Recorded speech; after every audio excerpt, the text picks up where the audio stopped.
The workers have been on the streets since their layoff when the horse mackerel quota of Namsov was substantially reduced and it had to shut its land-based operations where fish was processed. Many of these workers have been unemployed and have been demonstrating ever since, but their pleas have fallen on deaf ears.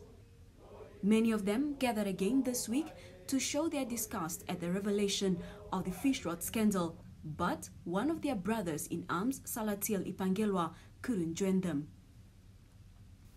Ipangelwa is also a former employee of Namsov, one of the major players in the horse mackerel fisheries industry, but had to lay off close to 2,000 workers because its quota could not carry the workforce any longer.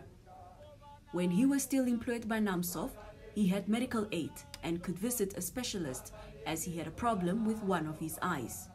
But following his retrenchment, he has been unable to afford medical services and medication, resulting into the 46-year-old Ipangelwa becoming blind.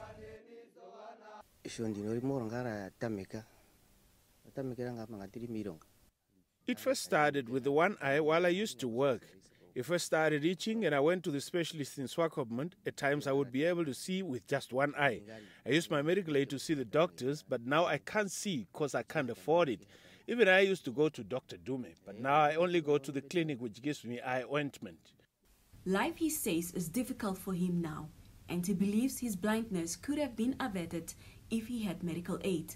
All he can afford now is an eye ointment from the local clinic. Ipangelwa also has to move out of his house he was renting because he could no longer afford the monthly rental. A friend gave him this shack to live in.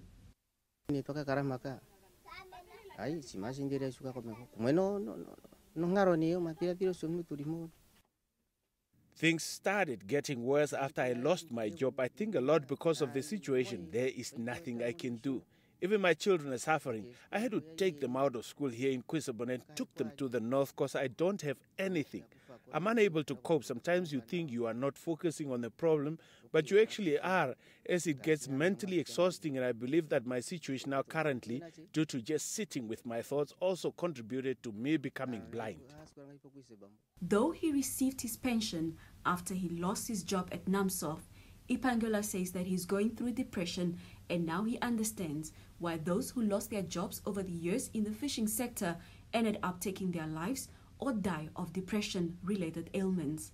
All he wants is for the government to ensure those implicated in the fish rot scandal are prosecuted. Almerike Punda, NBC News, Walvis Bay.